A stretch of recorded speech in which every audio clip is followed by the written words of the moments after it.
അസ്സലാമു അലൈക്കും വറഹ്മത്തുള്ളാ. പ്രിയപ്പെട്ട 2ാം ക്ലാസ്സിലെ വിദ്യാർത്ഥികളെ, രക്ഷിതാക്കളെ, ഇൻഷാ അല്ലാഹ് ഇന്ന് നമ്മൾ നോക്കാൻ പോകുന്നത് ഫിഖ്ഹിലെ എല്ലാ പാഠങ്ങളുമാണ്. അതിൽ ഓരോ പാഠത്തിലും എന്തൊക്കെ പഠിക്കണം, ഏതൊക്കെ കാര്യങ്ങൾ പരീക്ഷയ്ക്ക് കൂടുതൽ പഠിക്കണം എന്നുള്ളതൊക്കെയാണ് നമ്മൾ നോക്കാൻ പോകുന്നത്. ഇൻഷാ അല്ലാഹ് ഫസ്റ്റ് നമുക്ക് നോക്കാനുള്ളത് നമ്മളെ ഫിഖ്ഹിലെ 1ാമത്തെ പാഠാണ് ഇസ്ലാം കാര്യങ്ങൾ എന്നുള്ള പാഠം. അതിൽ നമ്മൾ ആകെ പഠിക്കേണ്ട മൂന്ന് കാര്യങ്ങളാണ്. ഒന്ന് ഇസ്ലാം കാര്യങ്ങൾ ഏതൊക്കെയാന്നുള്ളത് അല്ലേ. ഷഹാദത്ത് കലിമ രണ്ടും അർത്ഥം അറിഞ്ഞ് മനസ്സിൽ ഉറപ്പിച്ചു ചൊല്ലുക, 5 സമയത്ത് നിസ്കാരം നിലനിർത്തുക, സക്കാത്ത് കൊടുക്കുക, 4ാമത്തെ എന്താണ് റമദാൻ മാസം നോമ്പ് നോൽക്കുക, 5 ഹജ്ജ് ചെയ്യുക. അതൊക്കെ നമ്മൾ മുമ്പ് പഠിച്ച പാട്ട് ഇങ്ങനെ പാടി പഠിച്ചാൽ മതി. ഇസ്ലാം കാര്യം 5 ആ പാട്ടുണ്ടല്ലോ, ഇങ്ങനെ പാടി നോക്കിയിട്ട് അതിൽ 5 ഏതൊക്കെയാന്ന് മനസ്സിലാക്കി കേട്ടോ. ഈ 5 ആദ്യം പഠിക്കേണ്ടത്. പിന്നെ പഠിക്കേണ്ടതാണ് 2 ഷഹാദത്ത് കലിമ ഏതൊക്കെയാന്നുള്ളത്. ഈ 2 ഷഹാദത്ത് കലിമ പഠിക്കുമ്പോൾ നമ്മൾ മനസ്സിലാക്കേണ്ടത്, ഷഹാദത്ത് കലിമ എത്രണ്ണാന്ന് ചോദിച്ചാൽ എത്രണ്ണാണ്? 2 എഴുതേണ്ടി വരിക. ഇസ്ലാം കാര്യങ്ങൾ എത്രണ്ണം ചോദിച്ചാല് 5 എഴുതണം. അപ്പൊ ഷഹാദത്ത് കലിമ 2 പഠിക്കുക, അഷ്ഹദു അല്ലാ ഇലാഹ ഇല്ലല്ലാഹ് വഅഷ്ഹദു അന്ന മുഹമ്മദ് റസൂലുള്ളാഹ്, അതിന്റെ അർത്ഥം പഠിക്കുക. ഇത്രയും കാര്യങ്ങളാണ് 1ാമത്തെ ചാപ്റ്ററിൽ നിന്ന് പഠിക്കാല്ല കേട്ടോ. ഇനി വളരെ സിമ്പിളായ പാഠാണ് 2ാമത്തെ പാഠം, നിസ്കാരം എന്നുള്ള പാഠം. പാഠം ഒന്ന് ഫുള്ള് വായിച്ചു നോക്കുക, എന്നിട്ട് അതിൽ പ്രധാനപ്പെട്ട 3 പോയിന്റ് ഇതാണ് പഠിക്കുക. നിസ്കാരം ഏറെ പുണ്യമുള്ള ഇബാദത്താണ് 1. 2, നിസ്കരിക്കുന്നവനെ അള്ളാഹുവിന് വലിയ ഇഷ്ടമാണ്. 3ാമത്തെ എന്താണ്? അത് 5 സമയങ്ങളിലായി നിർവഹിക്കേണ്ടതാണ്. ഇത് 3 നിർബന്ധമായിട്ടും പഠിക്കുക, പൂരിപ്പിക്കാനൊക്കെ വരും കേട്ടോ. പിന്നെ പഠിക്കേണ്ട 5 വക്ത് നിസ്കാരങ്ങളുടെ പേരുകളാണ് ളുഹർ, അസർ, മഗ്രിബ്, ഇശാ, സുബ്ഹ്. ഇത്രയും കാര്യങ്ങളാണ് 2ാമത്തെ പാഠത്തിൽ നിന്ന് പഠിക്കാനുള്ളത്. പിന്നെ പാഠം മൊത്തത്തിലൊന്ന് വായിച്ചു നോക്കും ചെയ്യാം കേട്ടോ. അടുത്തതാണ് 3ാമത്തെ പാഠം, എങ്ങനെയാണ് വുളൂ ചെയ്യേണ്ടത്. ആദ്യം ആ പാഠം ഫുള്ള് വായിക്കുക. അതായത് ചോദ്യോത്തരങ്ങൾ നിർബന്ധമായിട്ടും പഠിക്കണം. അത് നിർബന്ധമായിട്ടും പഠിക്കേണ്ട കാര്യമാണ് 3 ചോദ്യോത്തരങ്ങളും. ഒന്നെന്താണ്? വുളൂ തുടങ്ങുമ്പോൾ കരുതേണ്ടത് എന്താണ്? വുളൂഇന്റെ സുന്നത്തിനെ ഞാൻ വീട്ടുന്നു. മുഖം കഴുകുമ്പോൾ കരുതേണ്ടത് എന്താണ്? വുളൂഇന്റെ ഫർളിനെ ഞാൻ വീട്ടുന്നു. അപ്പൊ വുളൂ തുടങ്ങുമ്പോൾ വുളൂഇന്റെ സുന്നത്തിനെ ഞാൻ വീട്ടുന്നു എന്നും, മുഖം കഴുകുമ്പോൾ വുളൂ എന്ന ഫർളിനെ ഞാൻ വീട്ടുന്നു എന്നും എന്താവുക? കരുതുക. പിന്നെ അതിന്റെ ഒപ്പം തന്നെ പഠിക്കേണ്ടതാണ്, വായിൽ വെള്ളം കൊപ്പിളിക്കുന്നതോടൊപ്പം ചെയ്യേണ്ട ഒരു കാര്യം എന്താണ്? മൂക്കിൽ വെള്ളം കയറ്റി ചീറ്റുകയും ചെയ്യുക. ഈ 3 ചോദ്യം പഠിച്ചു കഴിഞ്ഞാല് പുസ്തകത്തിലെ പാഠങ്ങൾ ഫുള്ള് വായിക്കുക. വുളൂ ഉണ്ടാക്കുന്ന രൂപം ഫുള്ള് പൂർണ്ണമായിട്ടും പഠിക്കുക. കാരണം അത് ഒന്നിരിക്കെ നമ്പർ ഇടാൻ വരും, ക്രമപ്രകാരാക്കാൻ ഫസ്റ്റ് ഏതാണെന്നുള്ളത്, അല്ലെങ്കിൽ അതിൽ ചില ഭാഗങ്ങൾ പൂരിപ്പിക്കാൻ വരും. ഉദാഹരണത്തിന് ഫസ്റ്റ് നമ്മൾ നോക്കുക, എന്താണ്? വുളൂഇന്റെ സുന്നത്തിനെ ഞാൻ വീട്ടുന്നു. പിന്നെന്താണ്? അഊദു ബില്ലാഹി മിനശ് ശൈത്വാനിർ റജീം, ബിസ്മില്ലാഹിർ റഹ്മാനിർ റഹീം. മുൻകൈ രണ്ടും കഴുകുക, മിസ്വാക്ക് ചെയ്യുക. അല്ലെ, ആ രൂപത്തില് പാഠം ഫുള്ള് എന്താവുക? വായിച്ച് മനസ്സിലാക്കട്ടോ. നോക്ക്, വായിൽ വെള്ളം കൊപ്പിളിക്കുകയും അതോടൊപ്പം മൂക്കിൽ വെള്ളം കയറ്റി ചീറ്റുകയും ചെയ്യുക. പിന്നെ വുളൂ എന്ന ഫർളിനെ ഞാൻ വീട്ടുന്നു എന്ന് കരുതുക. മുഖം കഴുകുക, വലത് കൈ മുട്ടുൾപ്പെടെ കഴുകുക, ഇടത് കൈ മുട്ടുൾപ്പെടെ കഴുകുക, തല തടവുക, ചെവി രണ്ടും ഒന്നിച്ച് തടവുക, വലത് കാൽ ഞെരിയാണി ഉൾപ്പെടെ കഴുകുക, ഇടത് കാൽ ഞെരിയാണി ഉൾപ്പെടെ കഴുകുക. ഇവയെല്ലാം 3 പ്രാവശ്യം ചെയ്യണം.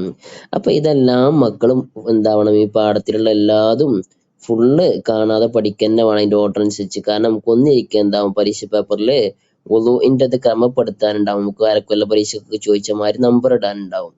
അല്ലെങ്കിൽ ഇനി ചിലത് പൂരിപ്പിക്കാണ്ടാവും. ചെവി രണ്ടും ഡാഷ് ഒന്നിച്ച് തടവുക. ആ രൂപത്തിൽ പൂരിപ്പിക്കാനും ചേരുപടി ചേർക്കാനൊക്കെ വരും കേട്ടോ.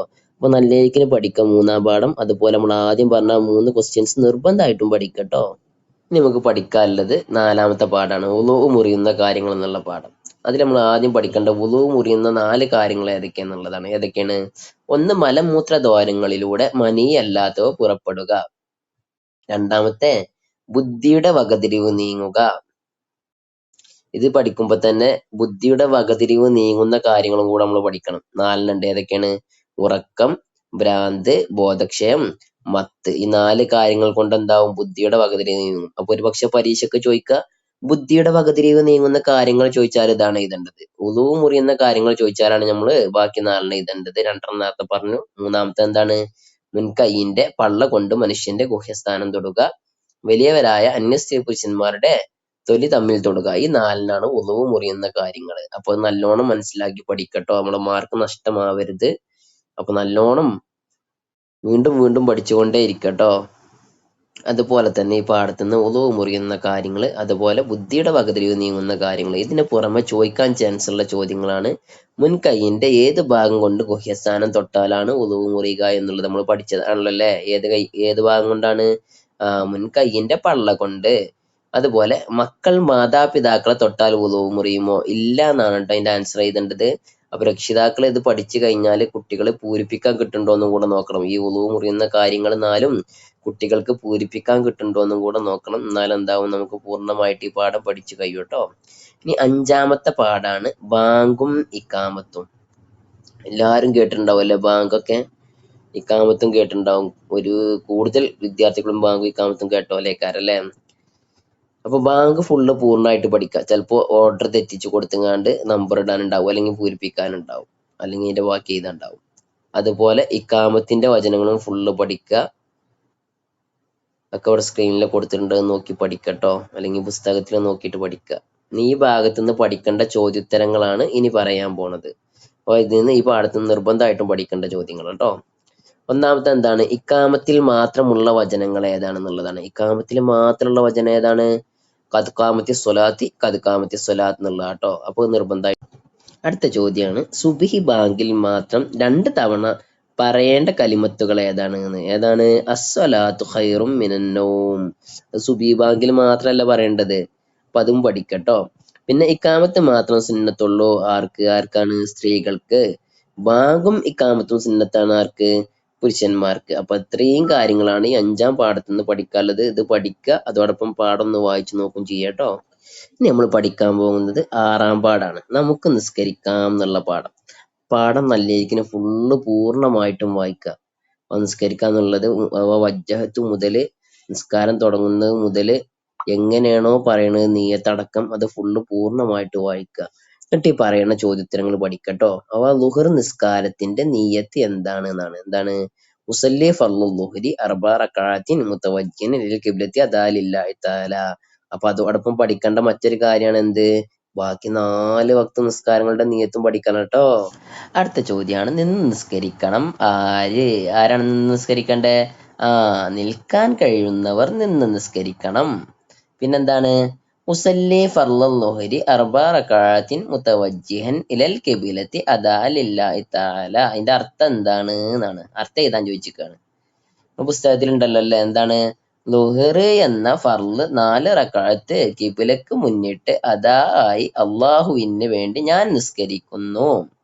സൂറത്ത് ഓതണം ഏതെല്ലാം റക്അത്തുകളിൽ? ഈ ചോദ്യം എല്ലാവരും പഠിക്കണം കേട്ടോ. സൂറത്ത് ഓതണം ഏതെല്ലാം റക്അത്തുകളിൽ ആണ്? ആദ്യത്തെ 2 റക്അത്തുകളിൽ സൂറത്ത് ഓതണം. റുക്കൂഇൽ 3 തവണ ചൊല്ലണം. എന്താണ് റുക്കൂഇൽ ചൊല്ലേണ്ടത്? സുബ്ഹാന റബ്ബിയൽ അലീം വബിഹംദിഹി എന്ന് 3 തവണ ചൊല്ലണം അല്ലേ. ഇനി ഉത്തരം എഴുതാം. നിൽക്കാൻ കഴിയുന്നവൻ ഇരുന്ന് നിസ്കരിക്കാമോ? പറ്റുമോ? ഇല്ല അല്ലേ. എന്താ ഉത്തരം? കാരണമില്ലാതെ ഇരുന്ന് നിസ്കരിക്കാൻ പാടില്ല. ഫാത്തിഹക്ക് മുമ്പ് എന്തൊക്കെ ചൊല്ലണം? നമ്മളെ പുസ്തകത്തിലുണ്ടല്ലേ എന്തൊക്കെ ചൊല്ലണ്ടേ? വജ്ജഹത്തുവും അഊദു ബില്ലാഹി മിനശ് ശൈത്വാനിർ റജീം എന്നും ചൊല്ലണം. ഫാത്തിഹക്ക് ശേഷം എന്ത് പറയണം? എന്താ പറയണ്ടേ? എല്ലാവർക്കും അറിയില്ലേ. ഫാത്തിഹ ഓതി കഴിഞ്ഞാൽ നമ്മൾ എന്താ പറയല് മദർസില്? ആമീൻ എന്ന് പറയണം. പിന്നെ മനപ്പാടമാക്കേണ്ട ഒന്നാണ് ഇതില് വജ്ജഹത്തു എന്നുള്ളത്. വജ്ജഹത്തു വജ്ഹിയ ലില്ലദി ഫത്തറസ് സമാവാതി വൽ അർള ഹനീഫൻ മുസ്ലിമൻ വമാ അന മിനൽ മുശ്രിക്കീൻ ഇന്ന സ്വലാത്തി വനുസുക്കി വമഹ്യായ വമമാതി ലില്ലാഹി റബ്ബിൽ ആലമീൻ ലാ ശരീക ലഹു വബിസാലിക ഉമിർതു വഅന മിനൽ മുസ്ലിമീൻ. അഥവാ വജ്ജഹത്ത് ഫുള്ള് കാണാതെ പഠിക്കണം ട്ടോ. പിന്നെ ഈ റുക്കൂ, നിയ്യത്ത്, ഫാത്തിഹ ഓതൽ അതിന്റെ ക്രമം മനസ്സിലാക്കി വെക്കുക. ഒരുപക്ഷെ നമ്പർ ഇടാൻ ചോദിക്കാം. ഈ വജ്ജഹത്ത് ഇനി കാണാതെ പഠിക്കാൻ പ്രയാസമുള്ള ആരെങ്കിലും ഉണ്ടെങ്കിൽ മാത്രം എന്താവുക, പുസ്തകത്തിൽ പൂരിപ്പിക്കാൻ ചോദിച്ച ഭാഗമെങ്കിലും കാണാതെ പഠിക്കട്ടോ. ഇനി അടുത്ത 7ാമത്തെ പാഠാണ് ഒരു റക്അത്ത് പൂർത്തിയാക്കാം. അതിൽ പഠിക്കേണ്ട ചോദ്യോത്തരങ്ങളാണ് നമ്മൾ പറയുന്നത് കേട്ടോ. ഒരു റക്അത്ത് പൂർത്തിയാകും എപ്പോഴാണ് പൂർത്തിയാകുക? 2ാം സുജൂദിൽ നിന്ന് ഉയരുന്നതോടെ ഒരു റക്അത്ത് പൂർത്തിയായി. അതാണ് അതിന്റെ ഉത്തരം കേട്ടോ. ഇനി അടുത്ത ചോദ്യം എന്താണ്? റുക്കൂഇൽ നിന്ന് ഉയരുമ്പോൾ എന്ത് ചൊല്ലണം? എന്താണ് ചൊല്ലേണ്ടത്? സമി അല്ലാഹു ലിമൻ ഹമിദ. ഇഅ്തിദാലിൽ നാം എന്താണ് ചൊല്ലേണ്ടത്? എന്താ ചൊല്ലണ്ടേ? റബ്ബനാ ലക്കൽ ഹംദു മിൽഅസ് സമാവാതി വമിൽഅൽ അർളി വമിൽഅ മാ ശിഅ്ത മിൻ ശൈഇൻ ബഅദു. ഇത് ഫുള്ള് കാണാതെ പഠിക്കണം കേട്ടോ. അടുത്ത ചോദ്യമാണ്, സുജൂദിൽ നിലത്ത് വെക്കേണ്ട അവയവങ്ങൾ ഏതൊക്കെയാണ്? നെറ്റി, മൂക്ക്, രണ്ട് മുൻകൈയിന്റെ പള്ളകൾ, രണ്ട് കാൽമുട്ടുകൾ, രണ്ട് പാദങ്ങളുടെ വിരലുകളുടെ പള്ളകൾ. ഇനി അടുത്ത ചോദ്യം നോക്കി, സുജൂദിന്റെ ഇടയിലെ ഇരുത്തത്തിൽ എന്ത് ചൊല്ലണം? എന്താ ചൊല്ലണ്ടേ? റബ്ബിഗ്ഫിർലി വർഹംനി വജ്ബുർനി വർഫഅനി വർസുഖ്നി വഹ്ദിനി വആഫിനി. അപ്പൊ ഈ ചെറിയ ലിക്കറുകളൊക്കെ എല്ലാരും കാണാതെ പഠിക്കണം കേട്ടോ. പിന്നെ എല്ലാ കുട്ടികളും നിർബന്ധമായിട്ടും പഠിക്കേണ്ട ചോദ്യമാണ് തുമാനീനത്ത് എന്നാൽ എന്ത് എന്നുള്ളത്. എന്താണ്? നിസ്കാരത്തിൽ അനക്കം അടങ്ങലാണ് തുമാനീനത്ത് കേട്ടോ. നിസ്കാരത്തിൽ അനക്കം അടങ്ങൽ കേട്ടോ. തുമാനീനത്തിന്റെ സ്ഥലങ്ങൾ ഏതൊക്കെയാന്നുള്ളതും പഠിക്കണം. ഏതൊക്കെയാണ്? റുക്കൂ, ഇഴ്തിദാല്, രണ്ട് സുജൂദ്, ഇടയിലെ ഇരുത്തം. പിന്നെ പൂർത്തിയാക്കാൻ നോക്കി, സുജൂദിൽ എന്താ ചൊല്ലുക? സുബ്ഹാന റബ്ബിയൽ അഅല വബിഹംദിഹി. റുക്കൂയില് സുബ്ഹാന റബ്ബിയൽ അലീം വബിഹംദി. അതൊക്കെ കാണാ പഠിക്കട്ടോ. അപ്പൊ പിന്നെ ഇങ്ങനെ മനസ്സിലാക്കട്ടോ, സമി അല്ലാഹു ലിമൻ ഹമിദ എന്ന് നാം ചൊല്ലേണ്ട എപ്പോഴാന്നുള്ളത്? എപ്പോഴാണ്? റുക്കൂയിൽ നിന്ന് ഉയരുമ്പോൾ. അതിൽ ശരിയിട്ട് കണ്ടില്ലേ? പിന്നെ കണ്ടില്ലേ, റബ്ബനാ ലക്കൽ ഹംദു മിൽ അസ്സമാവാതി വമിൽ അൽ അർളി എന്ന് തുടങ്ങുന്ന ദിക്ർ എപ്പോഴാ ചൊല്ലേണ്ടത്? ഇഅ്തിദാലില്. അപ്പൊ ആ രൂപത്തിൽ ഓരോ ദിക്കറും ഓരോ ഏതൊക്കെ അവസരത്തിലാണ് ചെല്ലേണ്ടതെന്ന് പഠിക്കട്ടോ. പിന്നെ ഏറ്റവും അടിയിലേക്ക് നോക്കി നമ്പർ ക്രമപ്പെടുത്താൻ റബ്ബിഗ്ഫിർലി തെറ്റിച്ച് കൊടുത്തങ്ങാണ്ട് നമ്പർ ക്രമപ്രകാരമാക്കാൻ പറഞ്ഞേക്കാണ്. അപ്പൊ ആ രൂപത്തിലൊക്കെ ചോദ്യം വരാം. അപ്പൊ അതിനനുസരിച്ച് പൂർണ്ണമായിട്ടും പഠിക്കട്ടോ. നമുക്ക് ഒരുപാട് ദിവസങ്ങളുണ്ടല്ലോ ഇനി പരീക്ഷക്ക്. അപ്പൊ നല്ലോണം പഠിക്കുക. ഇനി 8ാമത്തെ പാഠാണ് അത്തഹിയാത്തും സ്വലാത്തും. അതിൽ നിർബന്ധമായിട്ടും പഠിക്കേണ്ട ഒന്നാണ് എന്ത്? അത്തഹിയാത്ത് ഫുള്ള് പഠിക്കുക. അത്തഹിയാത്തുൽ മുബാറകാത്തു സ്വലവാത്തു ത്വയ്യിബാത്തു ലില്ലാഹ്. അസ്സലാമു അലൈക അയ്യുഹൻ നബിയ്യു വറഹ്മത്തുള്ളാഹി വബറകാതുഹു. അസ്സലാമു അലൈന വഅലാ ഇബാദില്ലാഹി സ്വാലിഹീൻ. അഷ്ഹദു അല്ലാ ഇലാഹ ഇല്ലല്ലാഹ് വ അഷ്ഹദു അന്ന മുഹമ്മദുർ റസൂലുള്ളാഹ്. എല്ലാവരും പൂർണ്ണമായിട്ടും പഠിക്കുക. അതിന് ശേഷം സ്വലാത്തും പഠിക്കട്ടോ. എന്താണ് സ്വലാത്തിന്റെ പൂർണ്ണരൂപം? നമ്മുടെ പുസ്തകത്തിലുണ്ടല്ലോ, നോക്കി പഠിക്കട്ടോ. അല്ലാഹുമ്മ സ്വല്ലി അലാ സയ്യിദിന മുഹമ്മദിൻ വ അലാ ആലി സയ്യിദിന മുഹമ്മദിൻ കമാ സ്വല്ലൈത എന്ന് തുടങ്ങി ഇന്നക ഹമീദുൻ മജീദ് എന്ന് പറയുന്ന സ്വലാത്തും പൂർണ്ണമായിട്ട് പഠിക്കുക. നമുക്ക് മുന്നിൽ ദിവസങ്ങളുണ്ട്. അപ്പൊ പരമാവധി എല്ലാവരും പൂർണ്ണമായിട്ടും പഠിക്കാൻ വേണ്ടി ശ്രമിക്കട്ടോ. ഇനി ഇതിലെ ചോദ്യങ്ങളാണ്. അത്തഹിയാത്ത് ഓതേണ്ടത് എപ്പോഴാണ്? 2ാമത്തെ റക്അത്തിലും അവസാനത്തെ റക്അത്തിലും 2 സുജൂദുകൾക്ക് ശേഷം ഇരുന്ന് അത്തഹിയാത്ത് ഓതുക. അടുത്ത ചോദ്യം നോക്കി, നബി സല്ലല്ലാഹു അലൈഹി വസല്ലമയുടെയും കുടുംബത്തിന്റെയും മേൽ സ്വലാത്ത് ചൊല്ലേണ്ടത് എപ്പോഴാണ്? 2ാമത്തെ അത്തഹിയാത്തിന് ശേഷം. ഇനി അടുത്ത പാഠാണ് ദുആഉം സലാമും. 9ാമത്തെ പാഠട്ടോ. അവ അത്തഹിയാത്ത് ഓതിയതിന് ശേഷം സ്വലാത്ത് ചൊല്ലിയതിന് ശേഷം ദുആ ഇറക്കണം. അവസാനത്തെ അത്തഹിയാത്തിൽ ഓതല്ലേ, അല്ലാഹുമ്മ ഗ്ഫിർലി മാ ഖദ്ദംതു വമാ അഖർതു എന്ന് തുടങ്ങി വമിൻ ഫിത്നതിഹി മസീഹി ദജ്ജാൽ വരെ എന്താവ പഠിക്കട്ടോ. ഇനി ആ പാഠത്തുനിന്ന് പഠിക്കേണ്ട ചോദ്യങ്ങളാണ്. ദുആഇന്റെ വചനങ്ങൾ ഓതേണ്ടത് എപ്പോഴാണ്? അവസാനത്തെ അത്തഹിയാത്തിൽ സ്വലാത്ത് ചൊല്ലിയ ശേഷം. 1ാം സലാം വീട്ടുമ്പോൾ മുഖം തിരിക്കേണ്ട ഭാഗം എവിടേക്കാണ്? വലത് ഭാഗത്തേക്ക്. അപ്പൊ പുസ്തകത്തിൽ ആ ഭാഗം പൂരിപ്പിക്കാൻ പഠിക്കണം കേട്ടോ. 1ാം സലാം വീട്ടുമ്പോൾ മുഖം വലത് ഭാഗത്തേക്കും 2ാം സലാം വീട്ടുമ്പോൾ ഇടത് ഭാഗത്തേക്കും എന്നുള്ള ഭാഗം എന്താവുക? പൂരിപ്പിക്കാൻ പഠിക്കണം കേട്ടോ എല്ലാ വിദ്യാർത്ഥികളും. ഇനി നമ്മളെ 10ാമത്തെ പാഠാണ് കുനൂത്തും സ്വലാത്തും. കുനൂത്തും പഠിക്കണം, സ്വലാത്തും പഠിക്കണം. കുനൂത്ത് എന്ന് പറഞ്ഞാൽ എന്താണ്? അല്ലാഹുമ്മ ഹ്ദിനി ഫീമൻ ഹദൈത്ത് മുതല് വഅതൂബ് ഇലൈക്ക് വരെയുള്ള ഭാഗമാണ് കുനൂത്ത്. അത് കഴിഞ്ഞിട്ടുള്ളതാണ് സ്വലാത്ത് അഥവാ വസല്ലല്ലാഹു അലാ ഖൈരിൽ സയ്യിദിന മുഹമ്മദിൻ എന്ന് തുടങ്ങി വ അൻത ഖൈറുർ റാഹിമീൻ എന്ന് പറയണ്ടല്ലോ, അതാണ് സ്വലാത്ത്. ഇതും പഠിക്കട്ടോ. ഇനി ഒരു കാര്യം കൂടെ പറയാണ്, ശ്രദ്ധിച്ച് കേട്ടോളി. കുനൂത്ത്, അത്തഹിയാത്ത്, സ്വലാത്ത്, ദുആ, വജ്ജത്തു. ഇത് ഫുള്ള് പഠിക്കാൻ പ്രയാസമുള്ള കുട്ടികളാണെങ്കിൽ മാത്രം, പ്രയാസം ഉണ്ടെങ്കിൽ മാത്രം എന്താവുക, പുസ്തകത്തിൽ പൂരിപ്പിക്കാൻ ചോദിച്ച ഭാഗങ്ങൾ ഉണ്ടല്ലോ അത് മാത്രം പഠിക്കട്ടോ. പിന്നെ ഏത് പാഠം എന്താണ്, എല്ലാ പാഠവും ആദ്യം വായിക്കണം ഫുള്ളായിട്ട്. എന്നിട്ടാണ് ഇതിൽ പറയപ്പെട്ടത് മാത്രം പഠിക്കേണ്ടത് കേട്ടോ. അഥവാ ഇതില് പറയപ്പെട്ടതല്ലാതെ നമുക്ക് ചിലപ്പോൾ തോന്നും പുസ്തകത്തിൽ വായിക്കുമ്പോൾ ഏതെങ്കിലുമൊക്കെ പൂരിപ്പിക്കാൻ വരുമോന്ന് തോന്നും. അതുകൊണ്ടാണ് പറഞ്ഞത്. അതുപോലെ ദുആകളൊക്കെ പൂരിപ്പിക്കാണ്ടാവും. ദുആ, സ്വലാത്ത്, കുനൂത്ത് അങ്ങനത്തെ ഒക്കെ പൂരിപ്പിക്കാൻ ചോദിച്ചു. അപ്പൊ നമ്മൾ പഠിച്ച ഭാഗം ആയിക്കോട്ടെ എന്ന് കരുതിയിട്ടാണ് ഫുള്ള് പഠിക്കാൻ പറഞ്ഞത്. ഇനി ഫുള്ള് പഠിക്കാൻ പ്രയാസമുള്ളവരെ മാത്രം ചെറിയ രൂപത്തിൽ പഠിക്കട്ടോ, അഥവാ പുസ്തകത്തിൽ പൂരിപ്പിച്ചാൻ കൊടുത്ത ഭാഗങ്ങൾ മാത്രം പഠിക്കുക. അതിന്റെ പുറത്തുനിന്ന് ഏതായാലും ചോദിക്കൂല ട്ടോ. ഇനി ഇതിലെ ചോദ്യോത്തരങ്ങളാണ്.